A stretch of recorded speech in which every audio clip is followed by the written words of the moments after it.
Welcome to Antler Canada's inaugural Reveal Day. Today, we are excited for you to hear from the founders from our first cohort. My name is Bernie Lee, and I'm a partner at Antler Canada, where we help exceptional people build incredible companies. At Antler, we believe founders are essential to the world's progress. We think that startups are the best engine that society has to solve new problems and to build the future. And with the multitude of problems that we are faced with today, we believe we need more founders than ever. And we think there are thousands, if not tens of thousands of people in Canada that would make successful founders. But they are not taking the leap. The question is, what's holding them back? So we broke it down. Here's an example of the current journey to being a founder, which might resonate with you. First, you leave your stable job to focus your time and brainpower on your new startup. That means no more steady income. Mega scary. Then you have questions about how to proceed.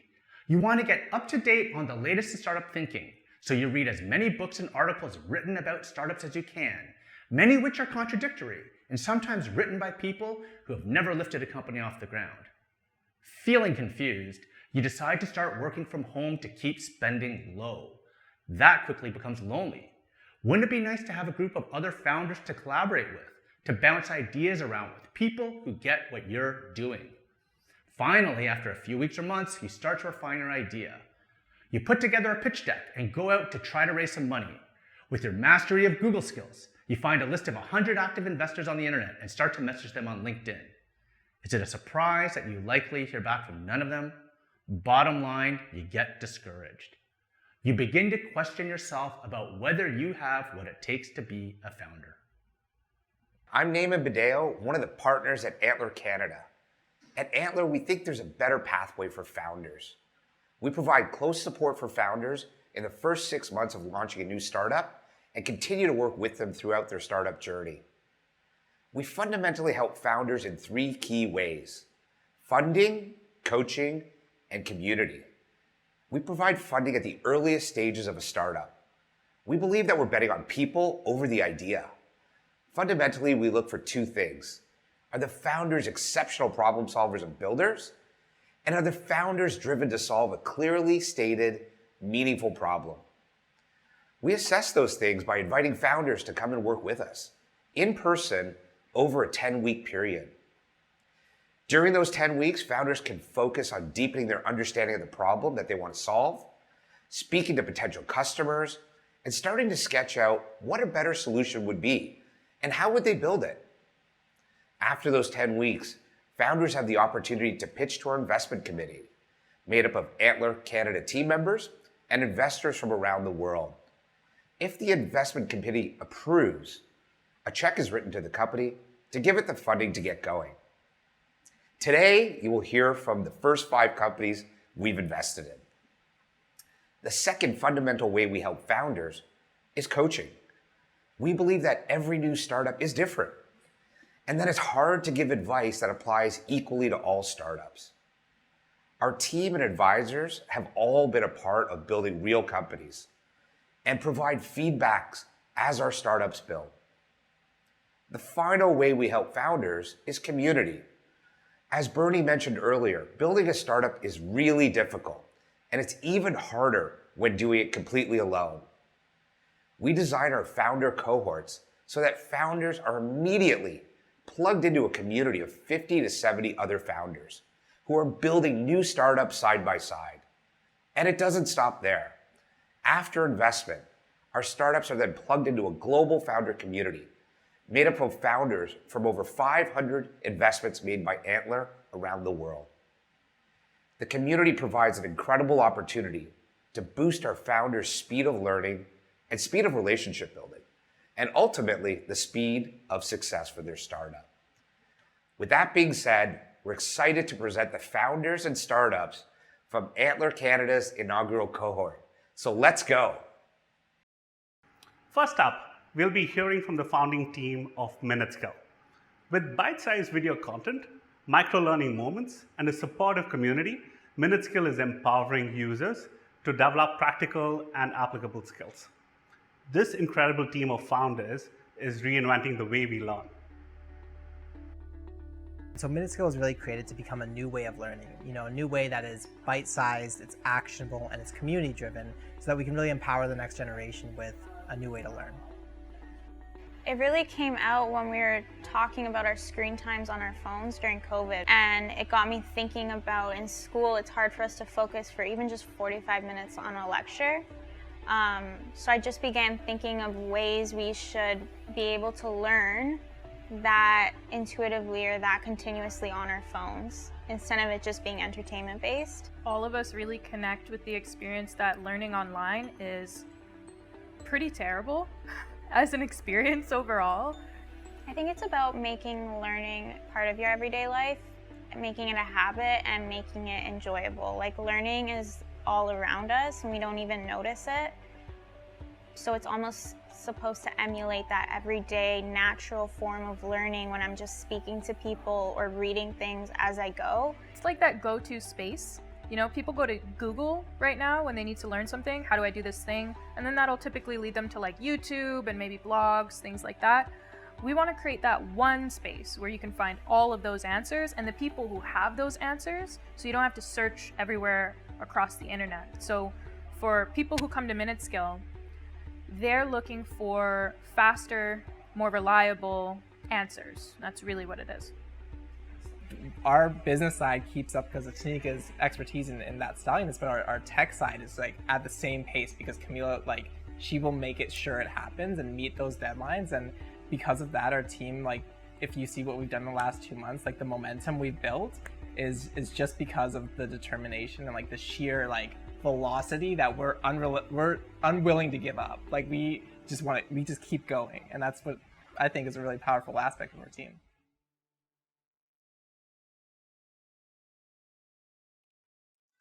"20 years ago, people learned in libraries. Today, a lot of us are learning on TikTok. Not because we love it there, but because the way that we teach hasn't kept up with the pace of the world. Think about it. We are expected to rapidly upskill in order to maintain and advance our careers. And yet when we go to do this online, we're met with long, dense content that's not always directly connected to what we're trying to apply it to. And we're usually somewhere on a computer, alone and frustrated. Learning online is actually dreadful. And so I want to ask you a really serious question, because you're watching this video presumably because you invest in innovation, also to create a better future. But how can we practically expect to build this better future with modes of education that do not work today? Our world is moving fast, and so is our work. And so we need to learn in minutes, not hours. It needs to be applicable. I think that's a bare minimum. And it needs to engage people where they're at. And so we're here to tell you that the future of learning is actually social, and it is actually bite-sized and a continuous pursuit. We're here to tell you that the future of learning is Minutescale. Minutescale is a platform that gives people a daily touch point to learn and build skills. We curate high-quality content and make it available on demand and in bite-sized videos so that professionals like you and I can learn as needed and on the go. And we keep people engaged in communities of other people who are learning the exact same thing. So I'll give you a quick example. You're a business owner trying to set up your QuickBooks. You could go to Google and scrape the internet for hours, or you could come to Minutescale and get short videos that walk you through every step of the process in minutes and plug into a community of other people trying to learn QuickBooks so you can share your questions and your experiences. We've decided to start with startups and small businesses because this space deals with a great deal of uncertainty, but we also see this as a stepping stone into other community learning, such as enterprise learning and development. We've had a ton of success in the startup space. Over the last 2 months, we've been able to build a pipeline of over 30 organizations. We've signed with 16 of them, and over the next 6 months, we'll be piloting with nearly all of them. So what can you do with Minutescale? Well, VentureLab is leveraging Minutescale to provide a deeper, ongoing learner experience for their founders. And HubSpot is excited about the potential to use Minutescale to manage their growing startup ecosystem. And the Black Founders Network is using Minutescale to create a centralized learner community for Black founders across all of Ontario. Now, we capture value from these organizations on a per-seat subscription, with a flat fee option for enterprise clients. And down the road, we'll introduce in-app transactions to capture value from premium memberships and communities. Now, we are at the forefront of a massive market shift. The convergence of micro and mobile learning with the rapidly shifting job market is creating a $500 billion opportunity over the next 5 years. And Minutskill is perfectly positioned to capture the micro and mobile learning demand, which is a $58 billion subset of the grander e-learning market. Now, this market trend is driven by a deep consumer desire for a lean learning experience, which means you learn exactly what you need, when you need it, apply it, and repeat. And because of this, our competition is struggling. Top competitors like LinkedIn Learning, Udemy, Coursera are experiencing 95% of their learners churn, most of which are fleeing to social media platforms. So of course, platforms like TikTok are indirectly booming from this, but we can go further because Minutskill is uniquely positioned to capture the markets that social media can't in professional and community-driven learning, the same way that LinkedIn captured the professional market from Facebook. Now, what sets us apart is that not only do we connect people with high-quality, actionable content, but we immerse them in a knowledge-sharing community that keeps them engaged long-term. And there's never been a better time to build this because the top of the market is already recognizing this shift, in which in the last 2 months, we've generated interest from top organizations like Slidebean, HubSpot, Ecovesto, and many other ecosystem leaders. In short, we're learning at a very high velocity, we're using that to execute fast, and we don't plan on slowing down. And we have a brilliant team of innovators, analysts, and engineers, and a community of mentors behind us. Nathan is our head of business. He's analyzed hundreds of startups, market opportunities, and industry trends as a venture analyst at Canada Ventures, and he's very well connected in the tech ecosystem. All of this translates into sales and partnerships for Minutskill, and he built that pipeline from 0 to 30 in under 2 months.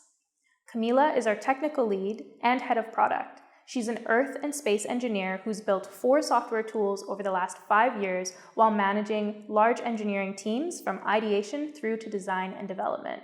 And she's the reason we're able to execute so quickly on our product and development.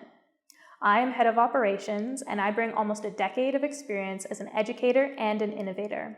I've created 3 educational initiatives in my academic career, and I've taught students at the undergraduate and graduate level, as well as community and executive employees in nonprofits across Ontario. I love to learn, I love to help people learn, and so I help to keep our team's collective brain trained on the mission ahead of us. There's one other thing I have to mention about our team. Our team did not have an easy start, not as a company, not as people. Growing up, everything was scarce. And that's a story for another time, but those experiences helped to make us incredibly resourceful and resilient and creative problem solvers. Our team can make anything out of nothing. Ask us how we bootstrap Minutskill. And our team has and will continue to overcome every obstacle in our path to achieve what we want to set out to do, because that is who we are. We know better than anyone else that the path to a better future is through education, but the way that we learn has been stagnant for decades. And so the time for a quantum leap has arrived, and Minutskill will lead the way. Join us.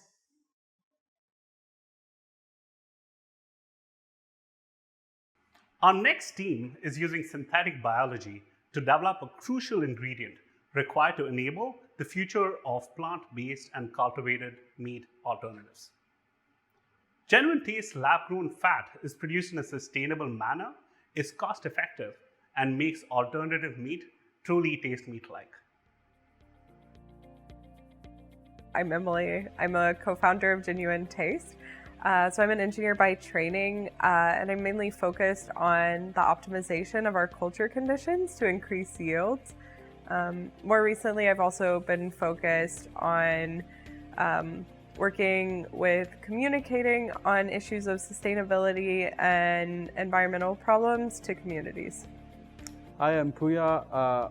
I'm a biophysicist. I have a PhD in biophysics, actually. Yeah, I think when we started, we kind of have different backgrounds, right? But we had kind of the same mission or goal, and we wanted to do something that was a bit more social impact driven. We wanted to do something related to the climate and sustainability.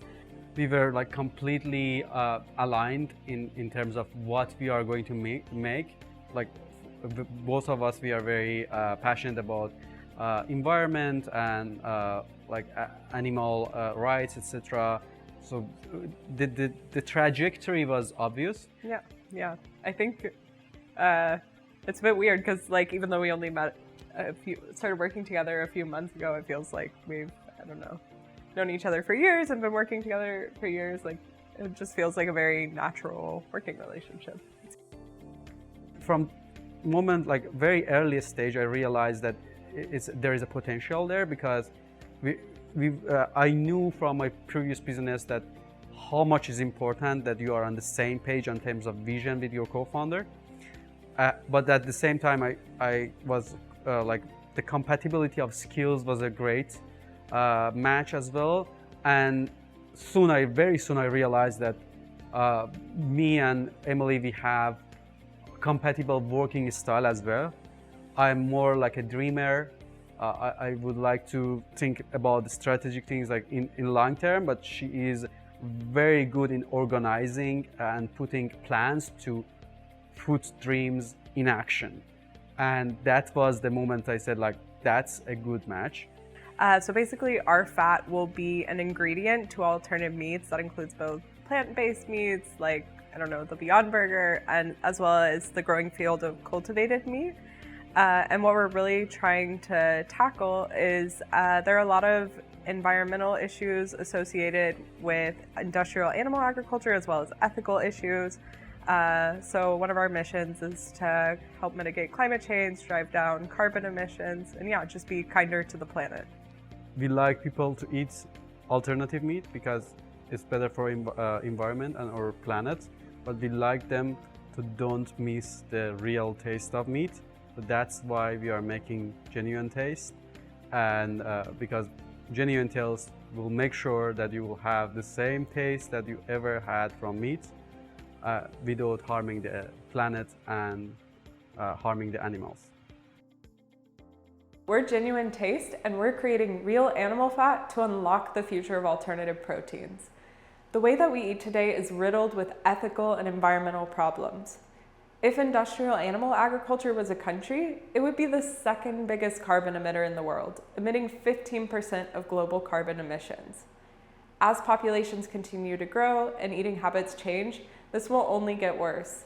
Luckily, consumers are increasingly interested in switching to meat alternatives. But there's a problem. These alternatives don't adequately mimic the taste of real meat. It turns out the tastiness and aroma of meat comes from real animal fat. Unfortunately, there are no other market alternatives that can produce the same flavor and texture. Therefore, cultivated animal fat is the key to mass conversion of consumers to meat alternatives. So that's where we come in. Genuine Taste is developing a unique process that allows us to cultivate real animal fat at scale without harming animals in the process. So we take a few stem cells from one animal and amplify them on a mass scale in bioreactors. The key to successful implementation of cultivated fat in the alternative meat market is to increase production yields and lower production prices.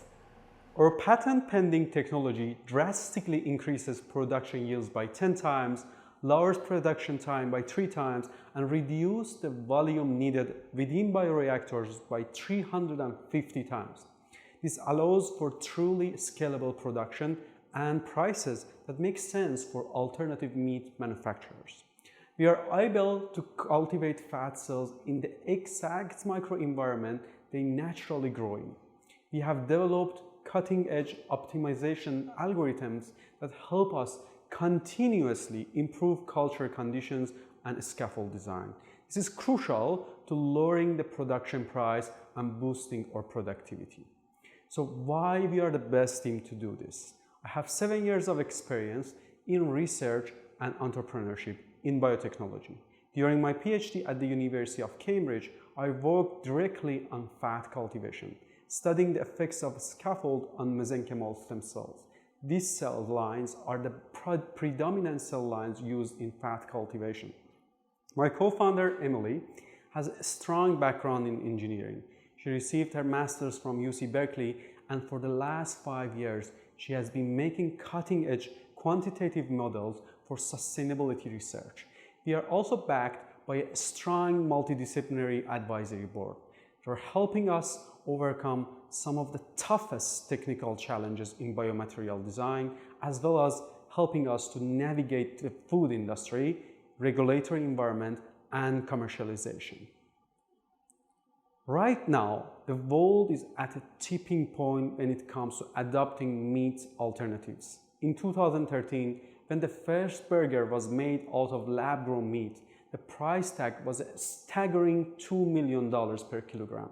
Now, the production cost is around $200 per kilogram and is set to drop even lower in the next 2-3 years to below $20 per kilogram, which is threshold for mass adoption. This will change the landscape of meat market forever.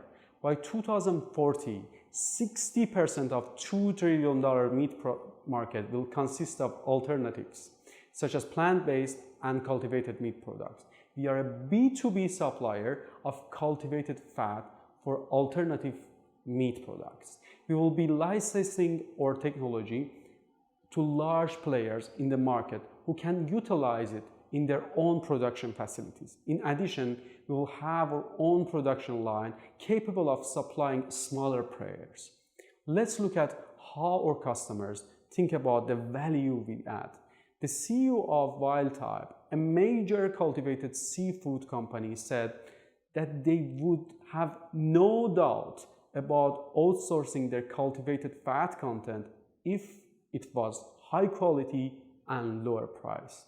Furthermore, a director of corporate strategy for Maple Leaf Foods, a $4 billion global protein company, said they see real value in cultivated fat for large conversion of customers to alternative meat products.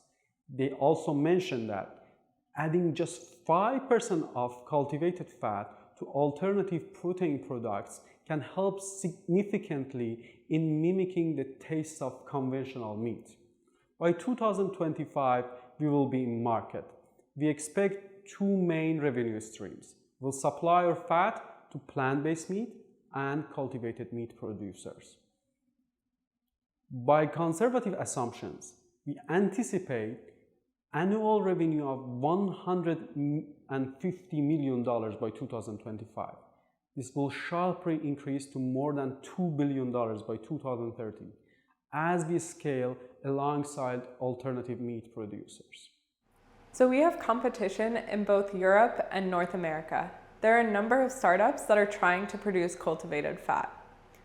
However, they're trying to adapt conventional technologies that are currently being used to produce cultivated muscle tissue to produce cultivated fat. However, they have not been able to achieve the efficiencies needed to break into the market. So here's how we differentiate ourselves. Our technology is particularly well suited to fat production, and the materials we use are compatible with food safety regulations. Our biggest advantage is the sheer volume we are able to produce while keeping our cost low. So today, if a plant-based meat manufacturer decides to implement cultivated fat from one of our competitors, it would amount to 70% of the cost of their product. We are able to lower that amount to 4% with a superior product. Our technology also truly unlocks the feasibility of industrial scale production. So current technologies use bioreactors as large as 500 liters to make just 1 kilogram of fat. Our technology will use only 1.5 liters. Moreover, the materials we use in our technology are compatible with current food safety regulations. That means obtaining regulatory approval faster and entering the market sooner. We also offer superior texture and nutritional value. This means our product will also be suitable for whole cut meat. This April, we raised money from Antler Canada. Currently, we are developing our MVP, negotiating pilot projects with a couple of large manufacturers, as well as filing patents. We have a fully functional lab set up in Guelph and a partner that is assisting us with optimizing our mass production process. Over the next few months, we are preparing for a fully integrated pilot project with a major food manufacturer. So, join us in building the future of alternative proteins. Thank you for your time, and we look forward to hearing from you. Staying organized throughout school year is a stress for even the most diligent of students. Our third team, B4Grad, takes the stress out of staying on top of coursework, lesson planning, and exam prep. The B4Grad Marketplace is the first of its kind peer-to-peer mobile app that curates an inventory of class notes, flashcards, prep questions, and much more. My name's Anthony Junio. I'm the co-founder and CEO at BeforeGrad. I'm joined by my co-founder and CTO, Joseph, and we are both iOS engineers who have worked on mobile products in the past and have scaled them to thousands of users. He's been incredibly focused on the product side and the nitty-gritty and the technical stuff. I've been more focused on the marketing side, the business, fundraising, sales, that sort of thing. What's really great is everyone on the team has a technical background. Everyone can work directly with the code base. That lets us develop fast, move faster, get things shipped. And there's nothing better than that in the startup world.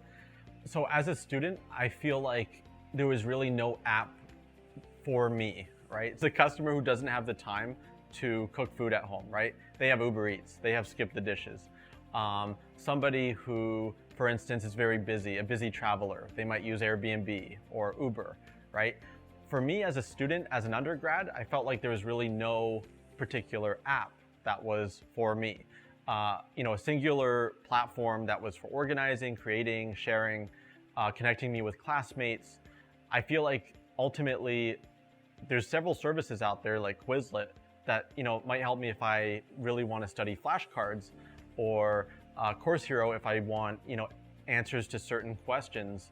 But I feel like generally speaking, there was no singular platform that really served me as a student and provided me with the assistance or the ability to connect with my fellow classmates. So the entire team has the ability to work directly with the code base. We all have backgrounds in iOS development specifically, which is very good since we are a mobile platform after all. What's really great is that because we all have worked with the code base directly, we all understand the nitty-gritty and like the technical side of things, right? So it's not just a high-level understanding of how the product works, but actually how it functions, the way we can tweak algorithms and kind of have things work in our favor. And what's really great as well is we all understand just how hard work is essential in implementing the next major update, for instance, Marketplace, or our upcoming live tutoring functionality. At the end of the day, it takes a lot of code and a lot of time and effort to actually implement and ship these things. So that mutual understanding amongst the team is really helpful, I think, and certainly humbles us to an extent. We as a team all because it's not just me personally, I think we all decided to take a big bet on BeforeGrad because we saw that there was a space in the market, a need in the market for something like what we're building.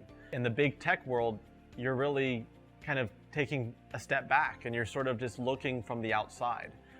You're really more focused on, okay, well, what's the goals internally at the company? While at BeforeGrad, we're taking direct responsibility for every button that we add to the app, for every feature we ship, for every modification we decide to make. We know that users are going to tell us what they think of it. So really honing that responsibility and being able to take ownership of that has been something that's very exciting actually, and very rewarding. Hey everyone, my name is Anthony Junio and I'm the CEO and co-founder of BeforeGrad. We make it super easy for students to share their study materials, and that includes everything from notes to files to flashcards and more. So let's jump right in. Students are overwhelmed by their workload. Between homework and extracurriculars, a part-time job, and just passing exams, there's a lot on the plates of students right now. In fact, a study by New York University shows that 49% of students experience daily stress, and more than 50% have 3+ hours of homework daily. Making things worse, school resources are at an all-time low. We are coming out of a pandemic after all, and schools are more stretched than ever. Not to mention, they now have to support in-person, hybrid, and remote learning. The good news, though, is that there have never been more students eager to learn. And we've also seen a sharp increase in creators looking to help others learn as well. And that's why we built Before Grad, a platform that helps students share their notes, files, flashcards, and more all in one convenient place. We're already available on iOS and macOS, so be sure to check us out on the App Store. Before Grad is made up of several pieces. First and foremost, it's a school planner, a place where you can organize your assignments, quizzes, upcoming lectures, and more. Second, it's a content creation tool, where students can build their notes, their flashcards, their schedules, and more with a robust tool set.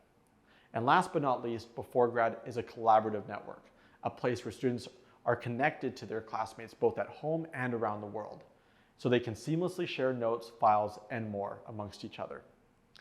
Students can also sell study materials on the platform and make money doing so, and a little bit more on that later. So how do we make money? We're effectively a B2C company, and we sell direct to our end consumer, being secondary and post-secondary students. We offer a subscription that unlocks the full experience of the app. There's a 3-day free trial, then a subscription for $29.99 per year, or a $69 lifetime option. And we already have more than 1,200 active paying subscribers today. Next, we'll launch Marketplace, and this is where students can share their study materials and make money doing so. We expect the average price of a file to be about $3.99, and off the top of every sale, we take a 30% fee. To take full advantage of the back-to-school spike in user growth, we're launching Marketplace just in time for the upcoming school year. So why do students love Before Grad so much that they're willing to spend money on it? Well, we reduce student stress with an all-in-one solution that allows them to organize, create, and share. Plus, on our marketplace, students can share their study materials and learn from those around them. And so as a result, we're seeing a boost in student grades. Here's what we've been hearing direct from our users. In the past, I tried everything from Outlook Calendar to handwritten planners to Post-it notes, but I never found a tool as convenient as Before Grad for organizing my homework. Another student writes, Before Grad makes school so much easier. I can always keep all of my assignments in check. I don't have to worry about a thing. And we also have incredible traction to back this up. We have more than 100,000 downloads and $50,000 in subscription revenue to date. This shows that our user base is both highly engaged and rapidly growing. And the average conversion rate for the Apple App Store is about 2.5%. For Before Grad, it's 4%. And again, we have more than 1,200 actively paying subscribers on the platform. We've also seen our downloads grow more than 400% in the last 12 months alone. In this chart, the blue represents our downloads, while the orange bars represent our sales on a monthly basis. During the school months, you can see incredible spikes of growth. While in the summer, this gives us the opportunity to focus further on product development and preparation for the next school season. To round out the seasonality of the business, we're also exploring new services for students that run year-long. This includes things like live tutoring. So where do we go from here? At the moment, we're spending about $17 to acquire a paying subscriber. Over the course of 2 years, we expect to generate $51 or more from that same subscriber. Not to mention, we'll soon launch Marketplace, further increasing our bottom line. We are on track to generate about $1.5 million in annual recurring revenue by the end of 2023. So that begs the question, how big of a market is this? Well, there are more than 1.5 billion students worldwide, so there's no shortage of potential users. Of that 1.5 billion, we expect about 150 million would make for really great content creators on the platform. And since students study topics that are often related to one another, this can lead to significant network effects across the more than 2 million secondary and post-secondary institutions worldwide. But we're not the only ones in this space. And there's actually a few players with multi-billion-dollar valuations, Course Hero being the biggest of them all. So how do we become the market leader? First and foremost, we're the only all-in-one solution. We also support more than 7 times more content than a platform like Quizlet or Course Hero, and that includes things like notes, flashcards, schedules, files, and more. We also offer class sharing, so students can connect and share content with their classmates. And this creates an incredible learning environment where content is always relevant and trustworthy. Last but not least, we offer Lms Integration, which is the ability for students to import content from their school, such as assignments, due dates, grades, and more, all with a single tap of a button. Google Classroom, Canvas, and Blackboard are all popular names you may have heard of before. Now more than 92% of schools have adopted an LMS platform like one of these. And since we're able to hook into these systems seamlessly, we can connect students, and that acts as a major growth driver for us with strong network effects. We also have an exciting product roadmap. We're expecting to launch flashcards in July, then Marketplace just before the upcoming school year. This will be our biggest update yet and the launch of our second revenue stream. Next, we'll be launching live tutoring, a service that will provide students assistance when they need it most. And we also have some other exciting features that we're launching later on in the semester. One of our key strengths as a team is that we all have technical backgrounds. We can all work with the code base, allowing us to move fast and develop faster. Personally speaking, I formerly worked as an iOS engineer at Uber, while my co-founder and CTO, Joseph, formerly worked at user testing as an iOS developer. Anish is leading our backend effort, and we also have our advisor on board, Jeff Hodeman. And of course, we have been recently funded by Antler, who have been tremendously helpful in terms of providing advisory services, connecting us with venture capital firms, investors, and more. So looking out to the next 12 months, we're expecting to reach more than 1 million users, of which we anticipate converting about 17,000 to paid subscribers, which will push us past $500,000 in annual recurring revenue. And the way we're doing this is by launching several new services. And that includes Marketplace, live tutoring, our referral system, and classroom-based sharing, which will help us grow exponentially without relying on paid advertising. These new services will provide us with reduced user acquisition costs, increased lifetime value, a higher return on our ad spend, helping us effectively reach our targets. And that brings us to the end of our presentation. We're on a mission to connect students all over the world. We're here to help them learn and empower others to teach. Thank you for listening, and I look forward to hearing from you.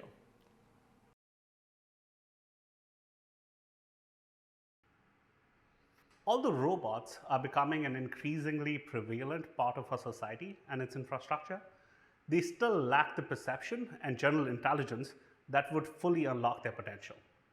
Sentier is developing the ability to identify and comprehend in autonomous robots such as UAVs.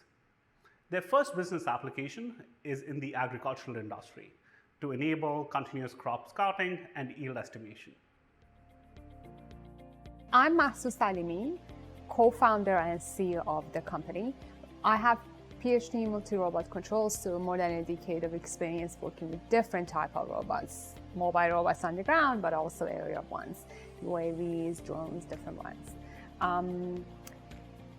My co-founder and partner, Emad Arabshai, is the CTO of the company. Emad is an expert in computer vision. I met Emad about 8 months ago to a common friend. Very quickly, we saw a good fit, and we not only we share values, but we also have the same vision. So together we started working on a problem and kind of solving it and improving and kind of commercializing some of our solutions. The technology comes from my research and what I've done during these years of working with different robots. But during the last few years of my research, I was working on a particular problem for controlling a group of drones, smaller in size, for an unknown environment. The goal was that these fleet of drones need to fly in that unknown environment without colliding into different objects. And that was quite challenging of a problem. There was a few things involved. First of all, these are smaller in size, so they relatively are limited in terms of their perception and computation power. But not only that, the environment is unknown and uncontrolled. Most of the times, the robots work in a very prescribed, very narrow environment. And then at the time, we started to look at things like adapting new solutions, AI, to enhance them and augment them. So that was the spark. how we can enhance robots in different settings, including environments that are complex but also unknown. As far as I remember, I was fascinated by nature. Every single thing, mostly animals and their behavior. So I remember playing with butterfly, chasing ants, and looking at bee colonies. Some of those inspiration I took with me and was the foundation for my grad studies. I applied a specific behavior in nature, which is called Lms Integration, and controlling and using them as a control mechanism for robots. So I would say some of it is still like a dream or kind of like a chasing butterfly for me, but at the same time I know that we're very far from that vision, because like robots today are very limited. I was very obsessed with the technology at the time. So when I started and incorporated business in April 2020. So the first year was mainly based on my obsession with robotics and how this is going to disrupt the industry, many different industries. And then for why, I didn't think about the end user and how they're going to use it, or what is the actual value that this technology is going to provide for them. So I would say to some degree, my approach was top down. I very quickly realized that is very wrong. So turning around the whole scenario, we started looking to bottom up, looking at the user, what is it their main pain, and then how we can use robots to overcome some of those pains. And Ahmad is perfect about some of those applications. He's done a few and launched a few AI products, successful ones, and he knows what are the techniques that works for a commercial product versus the things that don't. And then I'm a bit more dreamer about like possibilities and what things could work, and then pushing the boundaries. So together we know the limitation, but also having the kind of a strive to moving forward. I see a optimistic future about automation in general, but also for a few markets, particularly the ones that is dealing with labor shortage. So supply chain management, robotic in agriculture, but also robotic for replacing some of the precise operation in healthcare. So generally speaking, I see a big role that automation is going to play in the near future for those markets. But beyond that, AI as a solution is going to help a lot of industries. And I know that there is like some hype, good and bad hype about AI and how people are going to use. I tend to stay on the positive side of AI for good. So like any other technology, if you use it for good, you would be able to provide value. I'm Mahsa Salimi, CEO of Sentier, and I have a PhD in multi-robot control. Having worked in the field for 7 years, I've seen just how impactful and necessary they are for the future of our planet. And of course, I understand their limitation. Robots all around us, automating dull, dangerous, imprecise operations, but mostly in controlled environments. For example, self-driving cars operate in dynamic environments. However, even roads are relatively predictable. What happens when the environment is unknown or complex? Simply put, robots fail. As robots become smaller and more accessible, the opportunity to deploy them in broader markets that have been relatively untouched is now emerging. The one we see the most potential in is agriculture, but it has been underserved by robotics. Partially because robots can only perform narrow or repetitive tasks, plus agricultural robotics is very challenging, since farms are incredibly complex and dynamic environments, where data is constantly in flux due to changes in climate and crop conditions.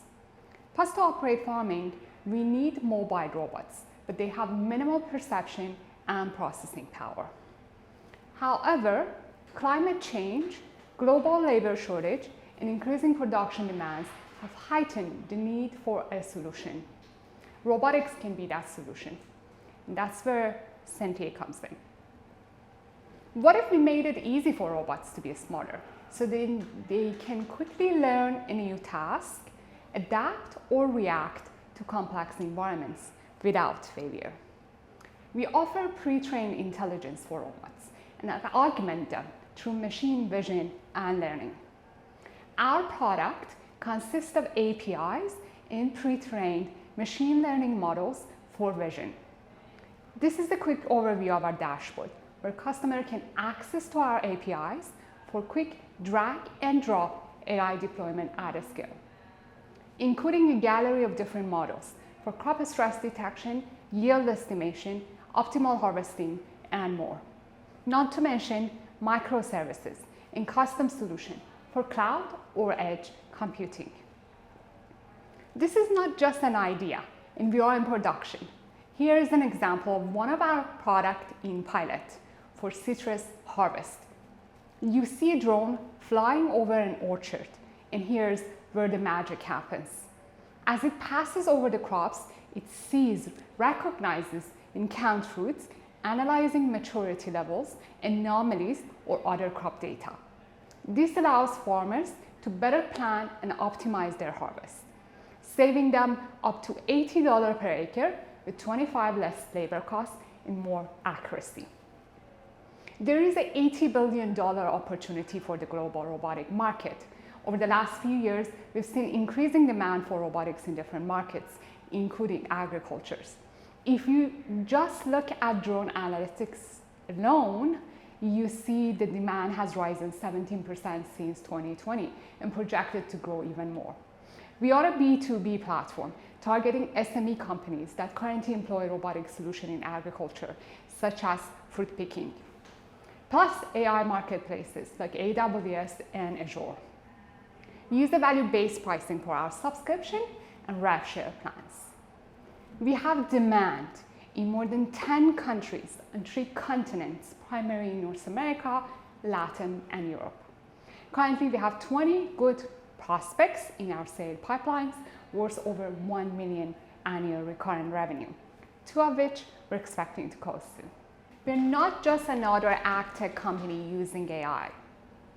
Rather, we augment robots with AI. So our main competitors are platforms who have AI solutions for different industries, including robotics, such as Clarify or Chooch. Winning in this market relies on 2 things: the exclusivity of the solutions and the diversity of APIs. Most players use general solutions for a diverse set of markets, which are not necessarily applicable to agriculture. We have the first mover advantage in the Pacific Northwest using expert AI solutions specifically for agriculture. Our data moat, unique ML models, and IP strategy make this a highly defensible solution. We are also capable of end-to-end production by offering a diverse range of APIs. We launched our product in April 2020, currently running pilots in Canada and Peru, with 6x month-over-month increasing demand in our API. We have multiple strategic and technology partnerships with IP development and cloud providers, such as NVIDIA and IBM. My co-founder and I have domain expertise in the field. During my PhD research, I focused on UAVs in mobile robots in complex environments.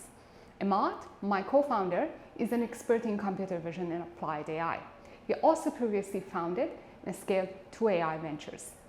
He was the engineer lead for Snap, a rocket internet company, and he led the team to scale their products. We also supported by a diverse team of scientists, data, and AI engineers, plus business leaders. Together, we both have the technical foundation and the business acumen required to bring this solution to the market. On top of that, we're supported by a team of advisors that provide invaluable expertise in ag tech, business, and commercialization. They help us to keep our innovation grounded. This is just a start. Given the adaptability of our product, we're exploring further commercialization opportunities in multiple verticals, such as livestock farming and supply chain. We're passionate about using AI for good to tackle some of the biggest problems our society is faced with. We're starting with farming, but that's just the beginning. Let's connect if you share the same vision and want to dream with us to make changes.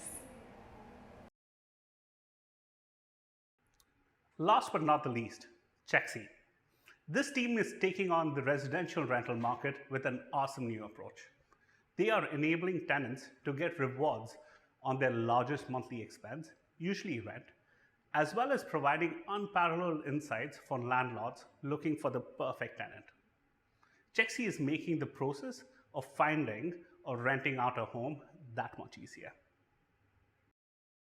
My name is Lisa. I'm the founder and CEO of Chexi.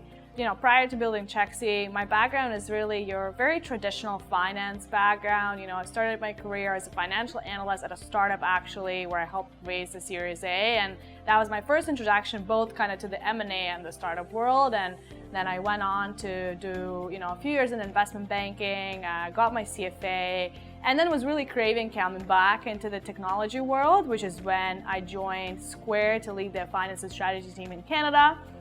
And that's actually how I ended up in Toronto. And, long and behold, within a few years at Square and having moved here and identified, the problem that exists in the rental industry in Canada overall, really, that's how I ended up coming up with the idea for Chexi and wanting to start something of my own. And, that's really the story. My name's Aptine, CPO at Chexi. Much like Lisa, I started off my career in finance. Unlike Lisa, wasn't as much of a fan and kind of craved a bit of a pivot at the time. I think incidentally, I was working very closely with some of the folks in the artificial intelligence side of the consulting world, and that kind of piqued my interest. So from there, kind of pivoted into that field. So most of my background actually happens to be in consulting, more on the strategy side at the intersection of data and analytics. I remember actually Lisa had to move to Toronto after a while, and we were sitting one night just talking about kind of the trials and tribulations of finding a rental in the city. And I'm from here, I've heard this story a million times over. It's kind of something you hear even in a bar, people just talking about, topic of conversation. And both of our backgrounds are in economics, so we kind of started diving into the mechanics of this, like why is this the case, as we often do. And from there we felt we were kind of onto something. Again, Lisa had worked at a technology firm before. I had a bit of a technology background too, and we were thinking like, is there a technology solution to be had to solve some of these greater challenges? And the rest is kind of history. I think one of the biggest learnings, of the last, 7 months of doing this full time has been not just how fluid it is, but also how it's quite important to set a sort of a base and really good structure in terms of what each of us is really going to look after. So now, and the way it's been for the last couple of months, I would say, I really focus on the business side of things. So anything to do with, sales, marketing, anything to do with kind of our partnerships, legal, finance, admin, maybe not so sexy stuff, just based on virtue of my background, that's something I take care of.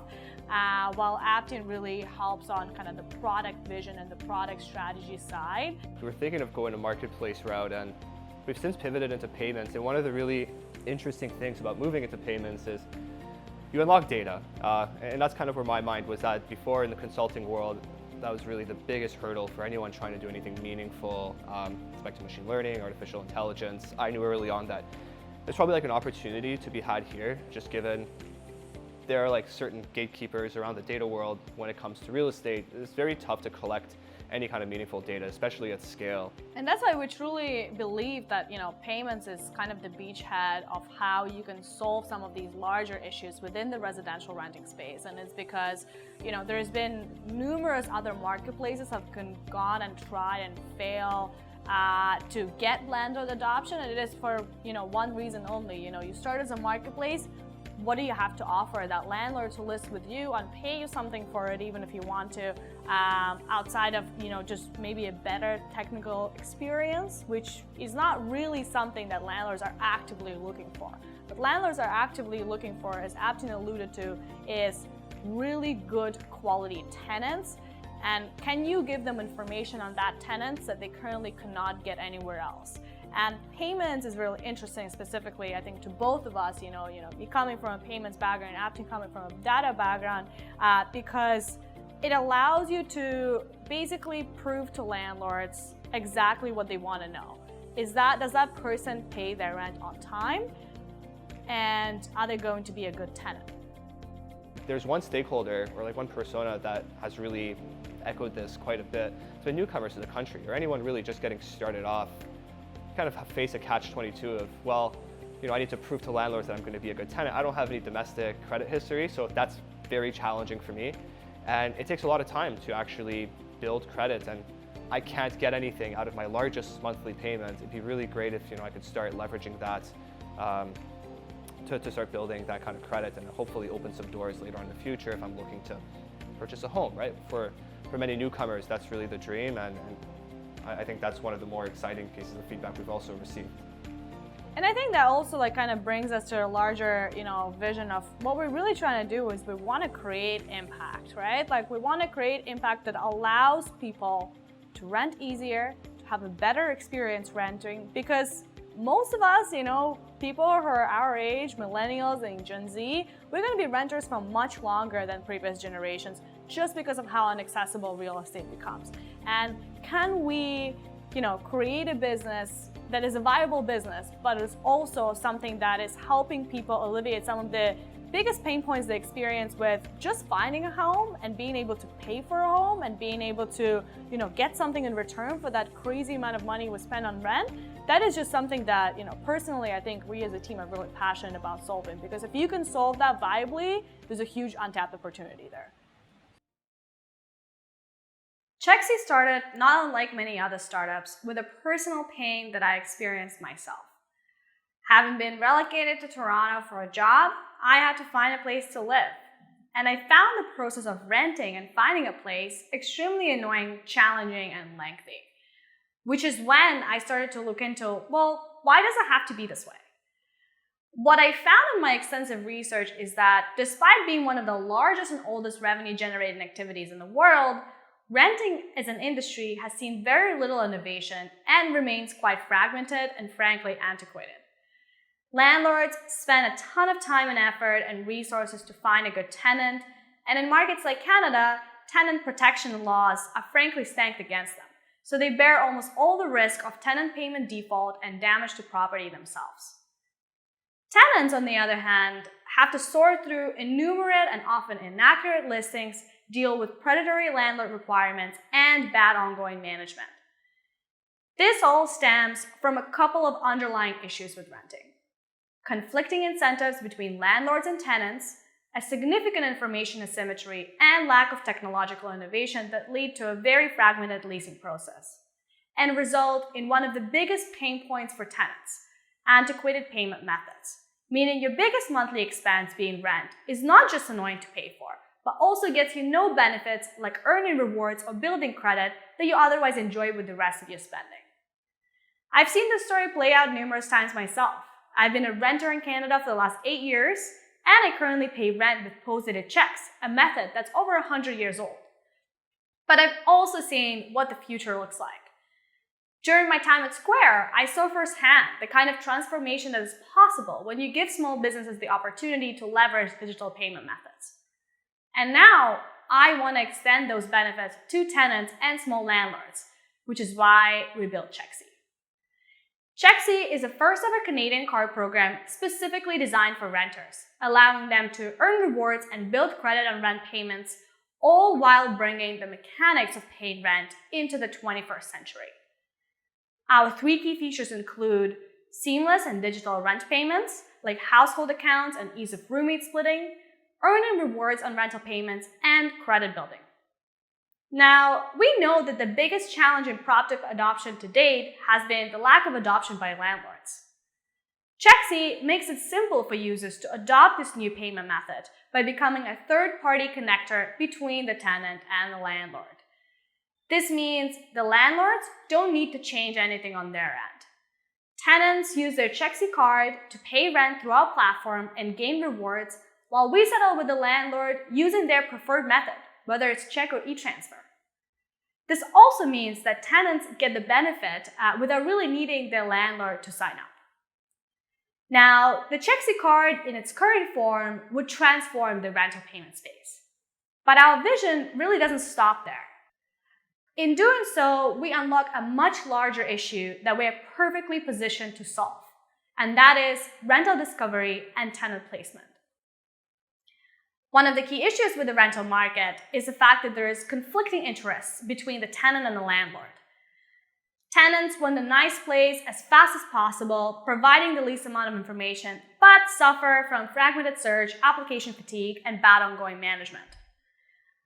Landlords, on the other hand, want to get as much information as possible about the tenant to protect them from the risk of getting a bad tenant, but suffer from time-consuming tenant placement, fraudulent info, and risk of default. This is really where Chexi Marketplace comes in, or as we refer to it internally, Tenants as a Service. We believe that by penetrating rental payments phase 1 of our product roadmap, that will allow us to do two things. Number one, we can generate a database of high-quality tenants that have a recurring relationship with our platform.